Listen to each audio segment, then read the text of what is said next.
বর্তমান বাংলাদেশের যে ঘটনাটি গোটা পৃথিবীর মানুষকে স্তব্ধ করে দিয়েছে। আপনারা সোশ্যাল মিডিয়ার মাধ্যমে দেখেছেন, ঢাকা মিরপুরে ৭৫ বয়সে একজন বৃদ্ধা মা মৃত্যুবরণ করে তার ঘরের মধ্যে, তার রুমের মধ্যে 7 দিন পর্যন্ত পড়েছিল। তার শরীরে যখন পচন ধরেছে, তার শরীর থেকে যখন দুর্গন্ধ বের হওয়া শুরু হয়েছে, তখন আশেপাশের মানুষ বুঝতে পেরেছে বাঘ তার সন্তানের হয়। অথচ আপনি শুনলে আপনার চোখ কপালে উঠে যাবে। এই মায়ের 3টি সন্তান রয়েছে এবং যাদের প্রত্যেকের অবস্থাই অনেক সুন্দর, যাদেরকে আমরা বাহ্যিক দৃষ্টিতে বলি তারা তাদের লাইফে সাকসেসফুল হয়েছে, তারা তাদের জীবনে সফলকাম হয়েছে। এই মায়ের একটি সন্তান কানাডা প্রবাসী, এই মায়ের একটি সন্তান বাংলাদেশের অন্যতম ইউনিভার্সিটি বুয়েটের প্রফেসর, অন্য আরেকটি সন্তান বাংলাদেশের যুগ্ম সচিব। কি হবে তোমার এই সফলতা দিয়ে? কে বলেছে তুমি সফল হয়েছ?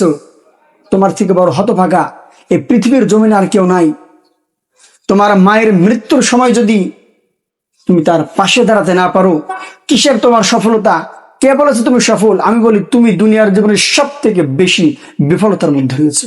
কয়েকদিন পূর্বে কুরবানির ঈদ গিয়েছে। ওই মা হয়তো এক টুকরো মাংস খেতে ইচ্ছে করেছিল, কিন্তু ওই মা খেতে পারে নাই। তুমি কেমন সন্তান? তুমি তোমার মাকে রেখে তুমি কুরবানির ঈদে গোশত ভক্ষণ করলে।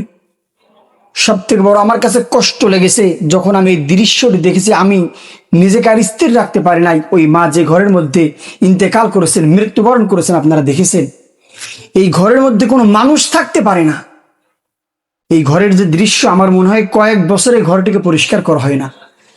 আমাদের দেশে খামারে ভাইরা আছেন, তারা তাদের গরু প্রতিপালন করার জন্য তাদের গরুর ঘরকে যে পরিমাণ পরিষ্কার পরিচ্ছন্ন রাখেন, আমার মনে হয় এর 100 গুণের 1 গুণও এই মায়ের ঘর পরিষ্কার ছিল না।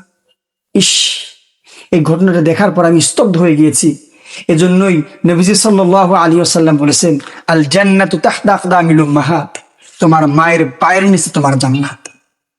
আমার মনে হয় এই সন্তানগুলো যদি এখন তাদের মৃত্যুর শেষ মুহূর্ত পর্যন্ত কাবা ঘরে গিয়ে পড়ে থাকে, কাবা শরীফ ধরে দোয়া করতে থাকে, 100টি মসজিদ নির্মাণ করে, আমার জানা নেই আল্লাহ তাদেরকে মাফ করবেন কিনা।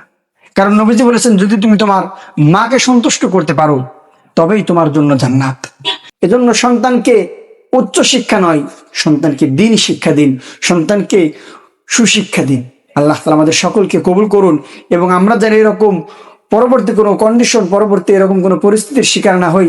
আল্লাহ তাআলা আমাদের মা বাবার যত্ন নিয়ে তাদের সর্ব অবস্থায় তাদের পাশে থাকার তৌফিক দান করুন। আসসালামু আলাইকুম ওয়া রাহমাতুল্লাহ।